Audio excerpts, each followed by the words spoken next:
Danger Dolan. So last video I asked you guys to tell me your top and least favorite raids from WoW.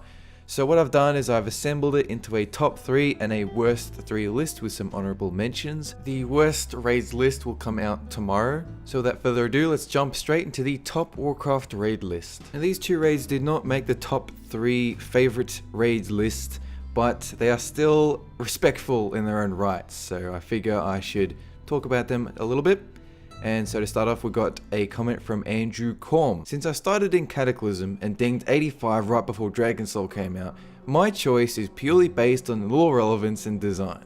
I absolutely love Sunwell Plateau and all the bosses in it. Kil'jaeden is one of the biggest, baddest characters in WoW and is responsible for so much crap that happened throughout the history of Warcraft, so even at level 90, it's still epic seeing this beast taken down. So Sunwell Plateau came in patch 2.4 at the end of Burning Crusade. Now that patch was my favorite in the history of WoW. It came with the Isle of Quel'Danas, it came with the Magister's Terrace, and all these fun dailies. And now I didn't get a chance to actually do Sunwell Plateau at the time. The fact is, only 1% of players got to see it. And the reason for that is, at the time, you had to go from one raid to the next. So you started off with Karazhan, and you slowly built your way up through 25 men, such as Gruul's Lair, Magtheridon's Lair, Black Temple, that kind of thing, until eventually you reached the pinnacle, which is Sunwell Plateau. Now obviously, I and a lot of you guys have gone back there a high level to solo it, or at least gone with a group. And I feel like if more people had been able to experience it at the time, this thing probably would have been number 1, but sadly it fell to the wayside, which happens when high level content just doesn't get seen. Now I would love to see this thing become like a scaled raid that you can do once again at max level and just go back and do all these bosses like Brutalis and all that. At the very least, they could use the environments from that raid and have new bosses or new mechanics, or make it a scenario or something. Just reuse that entire place. And even though it's a shame it didn't make the list, it's still good to see people enjoyed it, even when they didn't really get to experience it at the time. And now another honorable mention from Mr. PvP Death. One of my favorite raids is Naxxramas from Vanilla. It was basically our only raid in Vanilla where it was actually fighting the Scourge, cleansing what is left of Strathdome. It also has some pretty kick-ass tier armor such as Dreadnought armor.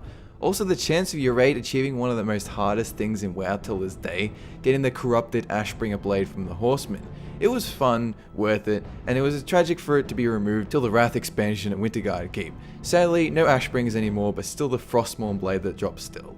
Old Nax Strathdome is still there. If you get outside the map of Wrath Naxxramas, there's Old Strathdome and an undertextured Necropolis, but I'd rather do this on PTR to prevent GMs from live servers finding you there, even though we all have curiosity to find what hides behind the walls of these games. So Naxxramas was first introduced in patch 1.11, pretty much at the end of Vanilla. It was a 40-man raid. It was so ridiculously difficult, and they introduced it at the start of Wrath of the Lich King as a level 80, 10 or 25 man. Now back then, 10 man was the equivalent of flex difficulty today, and 25 man was the heroic mode, as it were. And most of the difficulty there was just getting enough members to actually do the raid. Most of the time you would just merge with another guild and have like a joint guild 25 man run. It was very, very fun. I mean, at the start of Wrath was when I was getting into WoW Hardcore, and Nax was the first major raid for me. It was the first one where I went in with a 10-man team, cleared the whole place, and then we just merged with this other guild, and we started having, like, there was just these squabbles between all the people involved, because there were so many different personalities just clashing constantly. But then these bosses were so difficult, and everyone had to learn the mechanics. It was extremely fun. And just going from the 10-man to 25-man difficulty was the best. It's not like today where you have LFR, which is easy 25-man, then you got Flex and Null mode where everyone does, 10-man, and then you go to heroic 10-man. It's going backwards now, where you got easy for 25-man and then hard 10-man. It's strange. And for us on the Oceanic servers, some bosses had mechanics where you're supposed to run to a certain spot in like a certain amount of time, but because of Oceanic latency, it means you have to run there before things even happen. Just like the Hygan dance, we had the green goo shooting up from the floor and you have to run to the next spot before it actually spurts up from the ground. And I eventually just told the people in my team, just run before you even see the slime. Just go a bit early and you'll survive, because so many people died. That was like the biggest cock block in the entire raid. That's that one fight, and that was only because of latency. It was terrible. It was also extremely fun as well. And the awesome thing about Naxxramas is that it was non-linear. You could choose whichever wing you wanted to do in a certain week. Most people would start off with a spider wing because it was technically the easiest, but you could choose to do any wing you wanted based on what gear would drop from each boss. Maybe you're just interested in doing a certain boss that week. That was the whole charm of the place. You had a very undead, scourgy vibe. You had Kel'Thuzad shouting at you from the top of the necropolis. And just like Sunwell, only 1% of players had seen it back in the 40-man difficulty back in vanilla. And I'm glad that they brought it back for the Wrath 10 and 25 man. And I'm sad to say it didn't get many votes, but it's easily in my top 2. Because I mean, it was just an incredibly fun raid. And now our third most favorite raid as voted by you guys. We have a comment here by Ahn'Qiraj.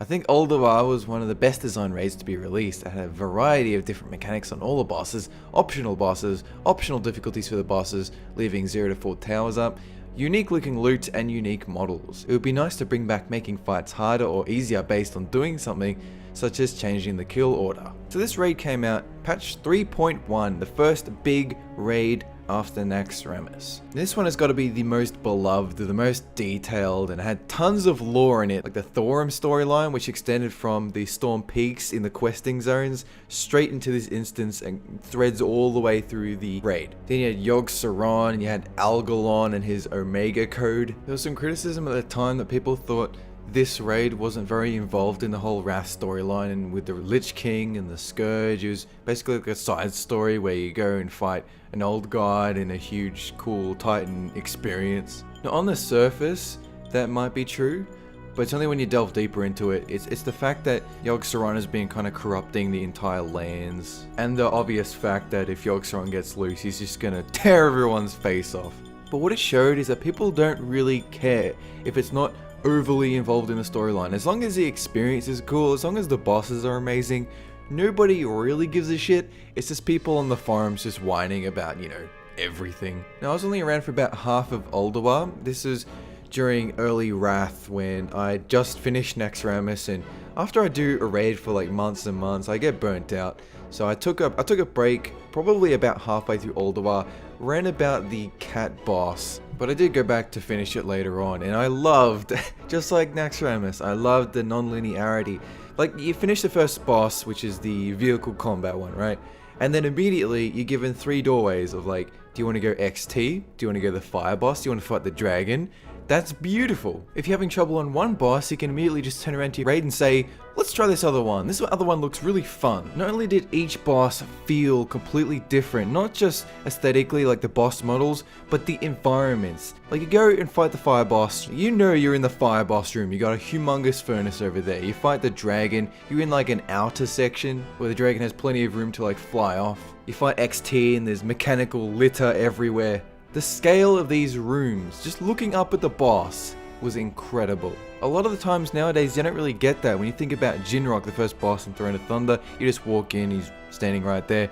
You go and fight, say, Majira, and there's just 3 heads in the water, they pop up, hey, what's up? You fight Tortos, he's just a big turtle set in a wall, like in a cave, just random cave. But then the room XT is in is huge. It is massive. It's way bigger than your character and his model. It just feels epic. Not only did these rooms and these bosses have just different iconography, but they were different. Like, you had the fire boss, you had the ice boss, you had the forest boss, all set in this one just gigantic place. And you start the entire instance off by jumping into a vehicle and just shooting like thousands of these little minions running everywhere. I've yet to see the scale and that consistent variety in any raid since. It's not one of my personal favorites, but it is still incredibly interesting nonetheless, and anyone would be a fool to deny that. I've also noticed that the Blizzard devs seem to be trying to recapture the glory from Ulduar like constantly. They call Throne of Thunder like 8 times the new Ulduar. And they keep trying to replicate the awesomeness of it, but it's extremely difficult. It's like Square Enix trying to replicate Final Fantasy 6 or 7 in their latest games, and they just can't do it. But what they really need to understand is that it just stood in its own right. It was its own thing. If you try and replicate something, it never really works. You just gotta keep trying something new and just hope people like it. Like Siege of Orgrimmar was something new. We've never raided a capital city, and the way they approached it by having these underground tunnels and having you start off in Pandaria, that was new, that was different, and that was interesting, and it succeeded in my opinion. It's just that this one was loved a lot more because they had a lot more flexibility with what they could do with the raid because of the Titan theme. It's not healthy to try and replicate that, but it is interesting to see why it succeeded, and it had a lot of reasons why it did. And I am glad to see that it made the top 3. But moving on, I'm going to have my fan on for the rest of this video because it is getting hot in Australia right now. So coming in at number 2, the second best raid in WoW. I'm going to come in here from X Gaming Lunatic X. For me, the best raid ever is ICC. Probably because I started playing in Wrath, but I was so hyped when I was leveling through Northrend and doing all the quests connected to the Lich King, like doing the quest in front of the Wrath Gate where Drenosh dies. Then you come into Icecrown Citadel and see Deathbringer and remember, oh, that's the guy who died in front of Wrathgate. It's all connected and it all stays true to the lore. Also, the ending where you kill Lich King is so badass.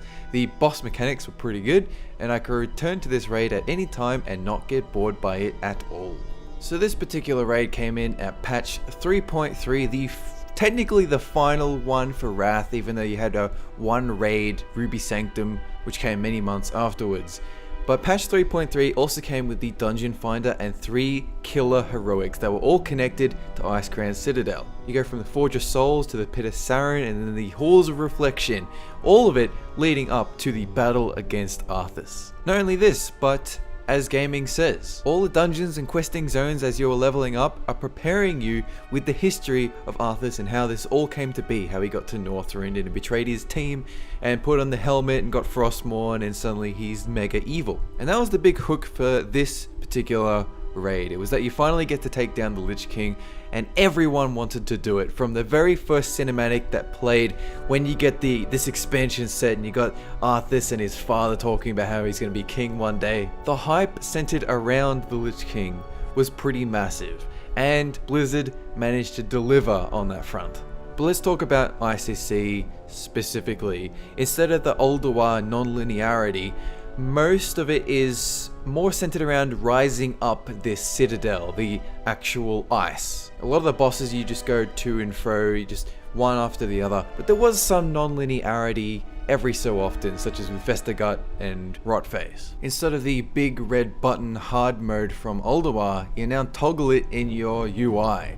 A lot of people didn't really like this. It kind of took away from the interactive element of making a boss harder by stabbing the heart in XT. Instead, it's just a very boring, clicky thing, heroic mode, let's do that. Blizzard have gone on record as saying that even though they like the Ulduar model, the reason they didn't go back to it is it would take too long to come up with all these ideas for every single boss, and eventually it boils down to the fact that most people just want heroic mode. They don't want to think about doing some weird strat in order to make it harder. They just want it to be harder because they want the challenge. So I mean, if that's your audience, why bother putting in all this extra effort to make it a bit more fancy? It's a shame, but that's just how it is. Sometimes you get like the Terrace of the Endless Springs first boss, the Protectors, where you can do it in a certain order and you get a little bit better gear, but we haven't really explored that too much because it wasn't overly popular. My personal boss highlights,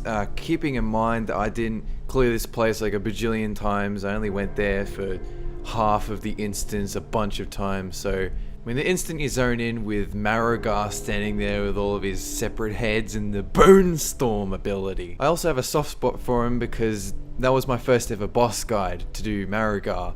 I linked it on WoWWiki back in the day, had my little animation thing, it was very fun. I also really love the gunship battle because that was just pure chaos with bullets flying all over the place. You gotta jump over and take out their forces. It was like the chaos of faction champs without all the PvP elements. It's just a case of get over there, round up some mobs and just AoE and just hope that you can take out their shit faster than they can yours. It was something very different, just reminds me of the first boss in Ulduar. And of course I loved Sourfang, but only from a tank standpoint. I love those fights where you just feel like a tank, that you just got this huge dude who's just wailing on you and you're slamming your shield in his face. There's a bunch of little things you have to do, otherwise you just get one shot. Sourfang was just a good tank fight. I do wish I had managed to have cleared the entire place like back then, but I was still burnt out and waiting for Cataclysm. It's definitely not one of my personal favorites, purely because I didn't like it aesthetically. I thought it was just a bit too blue and icy. I just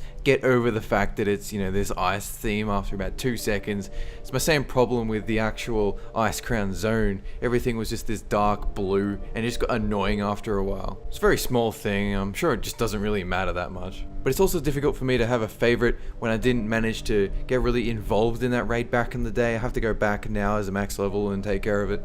But I mean, killing the Lich King, that just speaks for itself, doesn't it? And now let's move on to the absolute #1 favorite raid in all of Warcraft. And now, this one kind of tied with the other two, ICC and Ulduar, but it definitely shot in front. A lot of people love this one, and it also happens to be my favorite. So Ahn'Qiraj Lindholm says, Karazhan is still the greatest raid for me. It was the first raid I experienced in WoW, and I really enjoyed the idea of progressing upwards in a dark haunted castle. The fact that you keep going up and knowing that at the top is a big badass boss waiting for you was very enjoyable. Also, the variety with the upper event and the chess event, I thought the chess event was awesome. And then they did the same thing with ICC. I really hope they will implement a castle-like raid in WoD. So Karazhan came with the launch of Burning Crusade, and it was the absolute entry-level raid to all other raids. For a lot of people, this was their first raid because vanilla, the raiding scene was all over the place. We had 10-man instances that scaled back down to 5-mans and all the gear was messed up. Getting a 40-man raid together was just a pain in the ass. But then Blizzard sat down and said, okay guys, this is where you want to go. Karazhan is your first raid and you have to get attuned for it. You have to go through all these little 5-mans, get all the pieces for your key together, and then you can zone in and start raiding. So this separated the wheat from the chaff. It means that the people who actually put in the effort to get the key were the ones raiding, which kind of got rid of all the people who were just there for the ride. I mean, Burning Crusade were the days of the hardcore. Like, you either kept up with the best guilds or you just got left behind. And for a lot of people who got left behind, they were just left in Karazhan because it was pretty much the only accessible 10-man, because everything else after that was like 25-man. I mean, I personally, it took me a while to actually get attuned. When I finally did with my shitty hunter, and I had no idea what I was doing. My guild was very lenient. They actually showed me the ropes, and I kept fucking up, but we kept pushing through. And eventually, we managed to clear the entire place. It took us a long time. Like, other guilds were just progressing through all the 25-mans, going to Black Temple and shit. We were still in Karazhan, just trying to get through each week, and eventually we got Malchezaar, Prince Malchezaar down, and then we managed to scrape together a few more members for 25-mans. We never really went anywhere after that, but 10-man Karazhan was like the start. It gave you the little taste of what real raiding, I say with quotations, real raiding is in 25-man hard difficulty. So Karazhan itself was extremely non-linear, like Blackrock Depths, where you had a lot of bosses strewn all over the place. The map is super confusing, and you basically just have to know where everything is. You have to have someone in your group that knows where to walk, what bosses drop what. I mean, there were only like 12 bosses, but the fact that there were like 17 floors and there was no map at the time, so you just had to keep walking and just try to remember, okay, this is the stables, this is where Morris is, this staircase leads to a bunch of separate bosses in the opera event. It took a while for everyone to really come to grips with what the hell was going on, and that's in addition to learning how to play a class if this is your first raid. It was a confusing thing, but I think it was that confusion and that trying to come to grips with how extremely convoluted it is that gave it a bit of flavor and made people cherish it. Just like Blackrock Depths, once you figure out how Blackrock Depths works, a lot of people like it.